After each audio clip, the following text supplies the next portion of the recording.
It seems it's about that time where I need to replace the line on my baitcaster.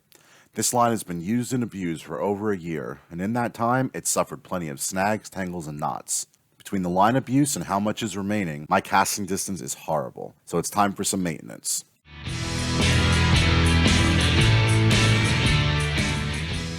For today's video, I'm going to demonstrate how to spool a baitcaster, set up a baitcasting rod, and provide a 1-year review update on the AbuGarica Black Max baitcasting reel and the Lews Carbon Fire Speedstick fishing pole. Before we get started, if you guys find this content helpful, please consider subscribing. We're actively trying to grow this channel, and every like, share, and subscription directly helps with that. As always, if you guys have any questions, shoot me a comment and I'll do my best to get back to you. Thank you for the support. Let's get started. We're going to start by removing the old braid, followed by spooling the new braid and installing the reel back to the rod. The review update will follow, but I'll include timestamps in the description if you want to jump to that first.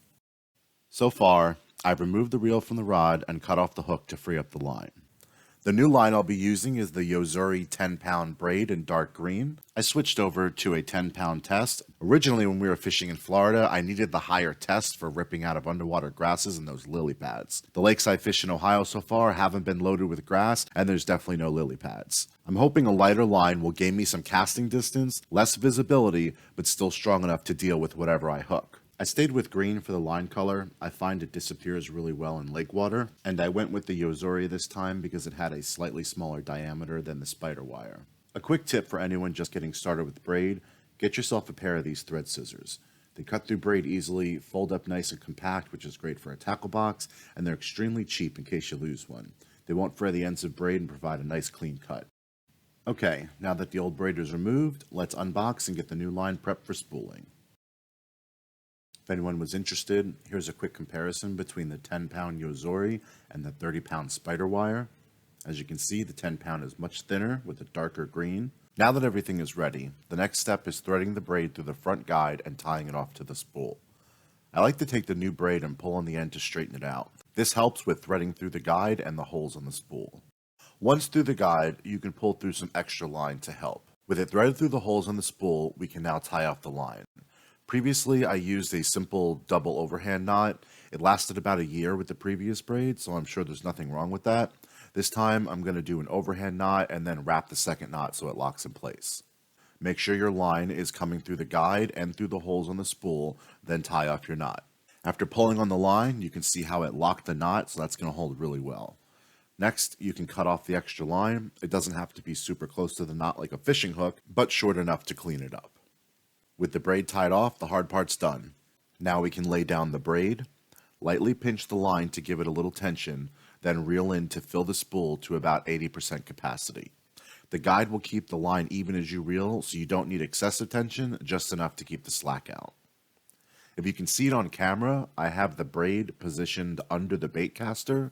When it's situated like this, the braid comes up and off the packaging and doesn't flop around when you're reeling it in. For this braid size, I was able to fit the whole roll. I'll see how that does the next time I'm out, and I'll adjust it if I need to. Another quick tip: when you're coming to the end of the line, don't over reel or you'll pull the line out of the guide like I did here. Now that we have the line spooled onto the baitcaster, we can install it back to the rod. I'm going to let out some line just in case. I don't want the line falling back through the guide again. If you haven't installed a reel to a rod before, they all generally work the same. The back of the reel has 2 mounting tabs that get slotted into the rod, then 1 or 2 caps will screw down, securing the reel in place. The one thing to watch out for with this step is just to make sure you have the guide facing up towards the top and not down towards the handle. After the reel is secured, you can thread the line up through the guides. Once through the guides, you're good to tie on your tackle. I'm going to tie on my favorite topwater popper. If you've seen the What's in My Tackle Box video, I talked about this lure a little bit there. I'll throw up a card here to check that video out. This is by far my favorite topwater lure I got out of a mystery tackle box a couple years ago. I'd say the majority of my bass have been caught on this. It's really fun to use and has a great action in the water.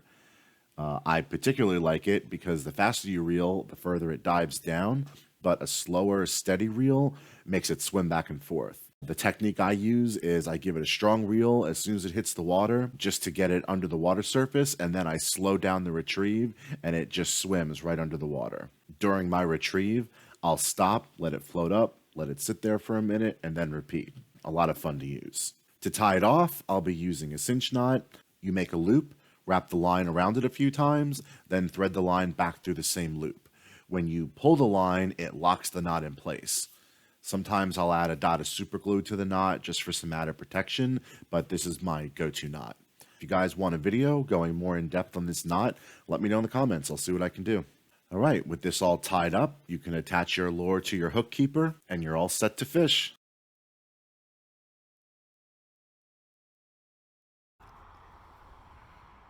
All in all, I don't have anything negative to report. Both the AbuGarica Baitcaster and Black Max rod have performed as expected. Dialing in the magnetic brake was a must. I keep it somewhere in the 40 to 60% range, depending on the weight of the lure I'm using. The times I've actually backlashed have been pretty much my own fault. Either I loosened up the brake too much or I was just casting too aggressively. The retrieve is very smooth, the handle on the rod is very comfortable and provides a lot of leverage. If I had to say something negative, I would have liked to see an easier way to adjust the drag on the fly. It tends to be a two-handed task, which can be difficult on the water. But aside from that, both the reel and rod are highly recommended, not only for their performance, but the price point. I think the whole setup is around $50 to $75. I hope this video was helpful. If so, let me know by hitting that thumbs up. If you want to see more content like this, please consider subscribing. It lets you get notified when we post a new video and directly helps this channel grow. Also, let me know what you thought of the on the water clips. I hope to have a full video like that soon and would love some feedback. Thanks, and I'll catch you next time.